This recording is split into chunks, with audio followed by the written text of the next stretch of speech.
Minggu ini, Pak Kasim ingin mengajar sebuah materi tentang cara kerja salah satu sistem organ tubuh manusia, yaitu sistem pencernaan.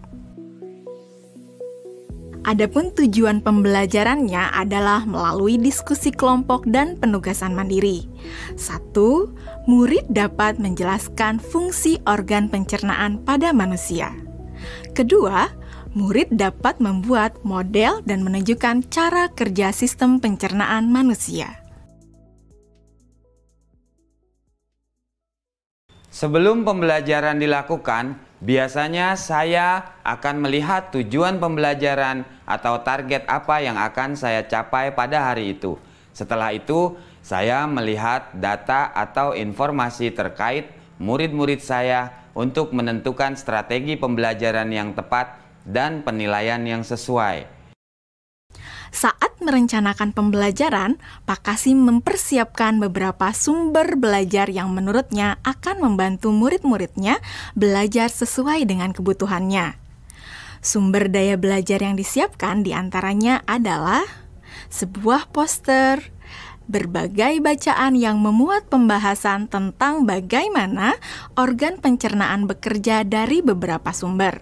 Ada yang berupa beberapa buku bacaan dengan tingkat kesulitan berbeda-beda, artikel sederhana, mengunduh sebuah video singkat yang sesuai dengan apa yang ia ingin anak-anak pahami, membuat kartu-kartu pertanyaan untuk membantu murid mengkonstruksi sendiri pemahaman mereka tentang cara kerja sistem organ pencernaan dengan menjawab pertanyaan.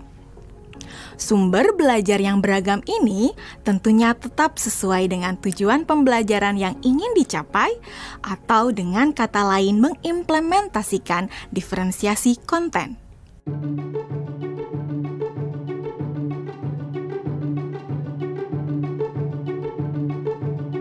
Setelah semua sumber materi yang beragam disiapkan, saya mempersiapkan daftar kegiatan lengkap dengan instruksinya.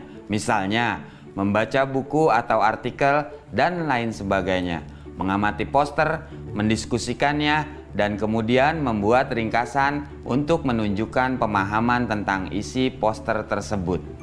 Menjawab kartu-kartu pertanyaan. Aktivitas-aktivitas tersebut walaupun berbeda-beda, namun semuanya bertujuan agar murid memahami cara kerja sistem pencernaan.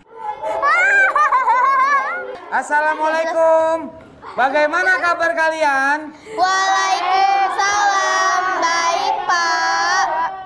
Hari ini kita akan mempelajari tentang sistem pencernaan manusia. Saya, Pak.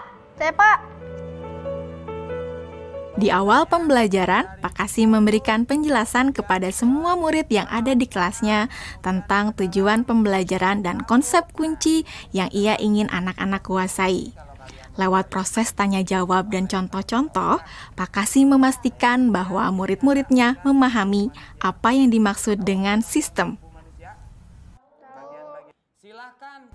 Pak Kasim meminta murid-murid bekerja dalam kelompok. Untuk penugasan kali ini, Pak Kasim telah mengelompokkan murid berdasarkan tingkat kemampuan murid membaca.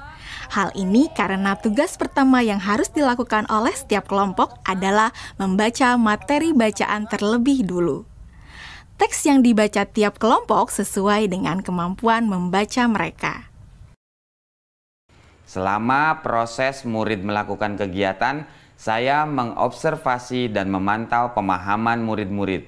Saya mendatangi tiap kelompok, mengajukan pertanyaan, dan memberi pertanyaan lanjutan kepada murid-murid yang memerlukan bantuan atau perlu diberikan tantangan lebih. Saya juga membuat catatan-catatan penilaian selama proses ini.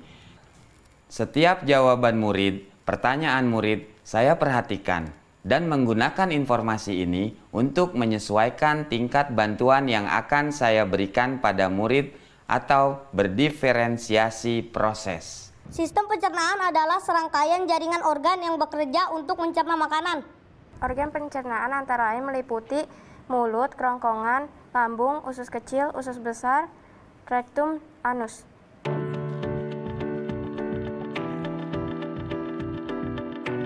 Sekarang silakan membuat model yang menunjukkan sistem kerja pencernaan manusia secara mandiri.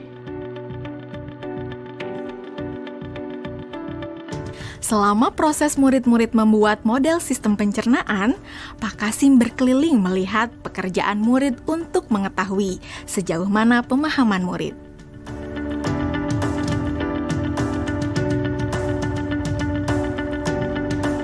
Di akhir pembelajaran, saya melakukan kegiatan refleksi, di mana refleksi tersebut digunakan untuk mengapresiasi murid, untuk mengetahui atau menilai sejauh mana pemahaman murid tentang topik yang sedang dipelajari, untuk mengetahui bagaimana perasaan murid-murid ketika melakukan proses pembelajaran. Agdas, Senang, Pak. Arjuna, Senang, Pak. dan tentunya semua ini dapat menjadi